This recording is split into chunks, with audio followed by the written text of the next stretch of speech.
حکمرانی کی نہیں، بات ہے اختیاراتوں کی، اور جس کسی نے بھی اپنے مکمل اختیارات کی بات کی ہے تو اس کو اقتدار میں رہنے نہیں دیا گیا۔ نیشنل عوامی پارٹی کی پہلی منتخب حکومت تھی جس میں جمعیت علماء اسلام اور نیشنل عوامی پارٹی نے بلوچستان میں حکومت بنائی، وزیر اعلیٰ نیشنل عوامی پارٹی کا، اور اس کے بدلے میں خیبر اس وقت NWFP تھا، اب خیبر پختونخوا ہوا ہے، وہاں پہ جمعیت علماء اسلام کو سپورٹ کیا، اور وہاں پر مولانا مفتی محمود صاحب چیف منسٹر بنے، اور یہاں پر سردار عطا اللہ مینگل صاحب چیف منسٹر۔ 9 مہینے کی وہ حکومت تھی، اس 9 مہینے میں کوئی آسمان تو انہوں نے نہیں اٹھایا تھا، انہوں نے ایوانوں کے اندر، اور اس حکومت نے، پہلی منتخب حکومت نے اپنے بلوچستان کے لوگوں کے ان حقوق کی بات کی، جس کی پاداش میں 9 مہینے کے بعد وہ حکومتیں نہ صرف ختم کی گئی بلکہ تیسرا ملٹری آپریشن بلوچستان میں شروع کیا گیا۔ بات اب انگریزوں نے 200 سال یہاں پر ہم پہ حکمرانی کی، لیکن اختیارات انگریزوں کے پاس تھے، سپاہی بھی ہم تھے، افسر بھی ہم تھے، وزیر اعظم بھی ہم تھے، لیکن اس وقت بھی حقوق کی جدوجہد ہو رہی تھی، اور آج بھی حقوق کی جدوجہد اور اختیارات کی جدوجہد۔ حقوق آپ تب حاصل کر سکیں گے جب اختیارات کے مالک آپ ہوں۔ ہماری جدوجہد حقوق کے ساتھ ساتھ ان اختیارات کی ہے جن اختیارات کے تحت ہم اس ملک کے، اس مٹی کے مالک کہلانے کے لائق ہوں۔ ہماری ترجیحات میں صرف الیکشن نہیں، الیکشن تو کافی ہو چکے ہیں، ہر 5 سال بعد ہوتے ہیں خوش قسمتی سے، اور بدقسمتی کے بادل منڈلاتے ہیں تو وہ 1.5 سال میں بھی ہو جاتے ہیں، 2 سال میں بھی ہو جاتے ہیں۔ لیکن دیکھا یہ جائے کہ ان الیکشن کے بعد بھی ہم وہیں کے وہیں پہ کھڑے ہوئے ہیں۔ ہم ان الیکشن کے ذریعے سیڑھیوں پہ چڑھتے ہوئے جاتے ہیں تو کوئی غیر جمہوری سانپ کی شکل میں کوئی ازدیا بیٹھا ہوتا ہے، اور وہ اس غیر جمہوری عمل سے ہمیں ڈستا ہے، اور ہم پھر بیک ٹو اسکوائر ون آ جاتے ہیں۔ تو نکات پولیٹیکل ہونے چاہیے، سیاسی نکات ہونے چاہیے، جس میں بلوچستان کی معاشی بدحالی، بلوچستان میں لوگوں کی بے روزگاری، انسانی حقوق کی پامالی، بلوچستان میں ماروائے عدالتیں جو قتل عام ہو رہا ہے، بلوچستان میں انصاف کی دہلیزوں کے اندر جو ناانصافیاں ہو رہی ہیں اس کی روک تھام،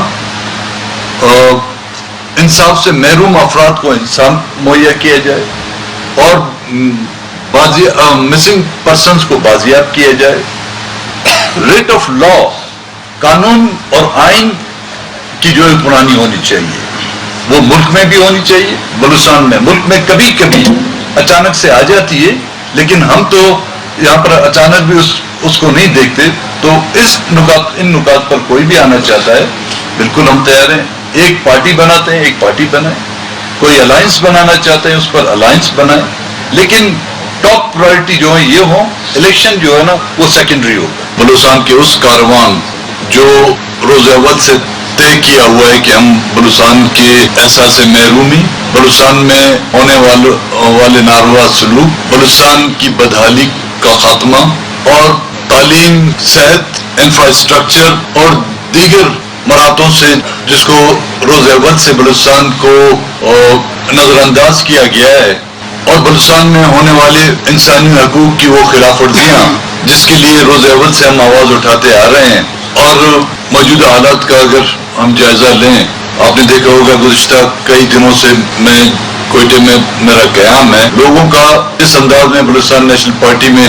شمولیت اختیار کر رہی ہے، اس میں ہمارے وکلا حضرات شامل ہیں، مختلف سیاسی پارٹیوں سے تعلق رکھنے والے اکابرین سے یہ گزارش کرتے ہیں کہ منیمم نکات پر، کم سے کم نکات پر متفق ہو کر بلوچستان کی سیاسی، بلوچستان کی معاشی، بلوچستان کی انسانی حقوق کی وہ کشتی جو ڈوبنے والی ہے اس کو سہارا دے کر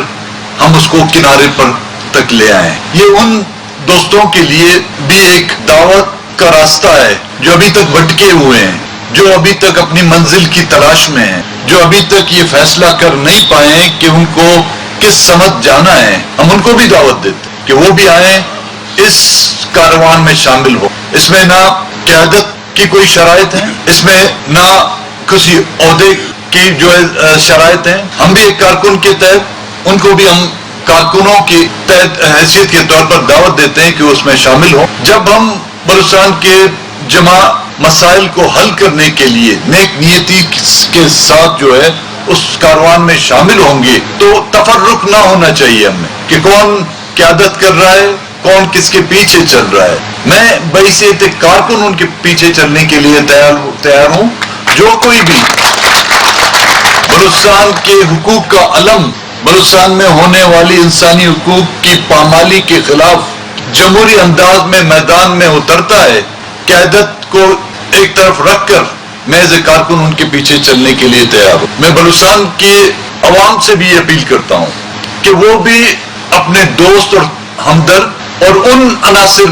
میں جو فرق کریں جنہوں نے اپنی زندگی کے قیمتی لمحات آپ کی دستار کی سربلندی،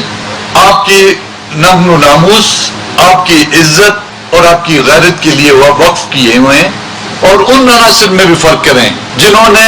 آپ کی قیمتیں سر عام اسلام آباد یا کہیں اور مقام پر آپ کی قیمتیں لگائی ہیں. ان میں فرق کرنے سے یہ صرف ایک فرد واحد کی ذمہ داری نہیں بنتی. یہ اس کاروان کا بوجھ جو ہے ایک فرد واحد نہیں اٹھا سکتا. اس میں ہمارے تمام سیاسی اکابرین کے ساتھ ساتھ بلوچستان میں بسنے والی تمام اقوام، چاہے وہ بلوچ ہوں، چاہے پشتون ہوں، چاہے ہزارہ ہوں، چاہے سندھی زبان بولنے والے ہوں، چاہے سرائکی زبان بولنے والے ہوں،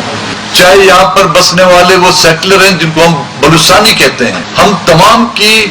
ذمہ داری بنتی ہے کہ بلوچستان کو ان مسائل سے کس طرح ہم نکالیں. یہ سوچنے کا مقام ہم سب کے لیے کہ بلوچستان 75 سالوں سے جو ہم جدوجہد کر رہے ہیں، ہم جتنی جدوجہد میں تیزی لا رہے ہیں، ہمارے حقوق اس سے زیادہ جو غصب کیے جا رہے ہیں، تو ان غصب شدہ حقوق کو کس طرح حاصل کریں ہم. اگر ہم سے زیادہ کسی کے پاس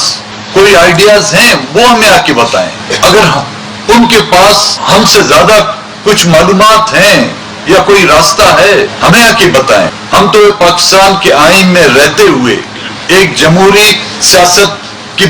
ذریعے سے بلوچستان کے حقوق حاصل کرنے کی کوشش کر رہے ہیں، اور انشاءاللہ بلوچستان کے لوگوں کی دعائیں، ان ماؤں بہنوں کی دعائیں جن کے پیارے کئی عرصے سے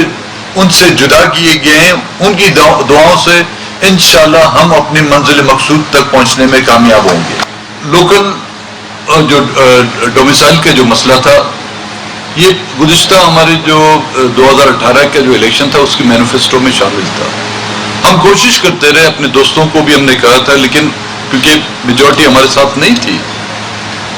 جس وقت ہم نے تمام اراکین اسمبلی کو راضی کیا اس پر، تو ہم وہ قرارداد لائے اور وہ قرارداد منظور ہوئی. یہ اور بات ہے کہ بلوچستان کی قرارداد بلوچستان اسمبلی کی قرارداد ہے، چاہے وہ صوبے میں ہو یا مرکز میں ہو، اس کی کوئی اہمیت نہیں، لیکن یہ قرارداد پاس ہونا جو ہے نا، وہ ہم سمجھتے ہیں وہ بلوچستان نیشنل پارٹی کی اس آئینی جو انتخابی مینیفیسٹو تھا اس کی کامیابی ہے.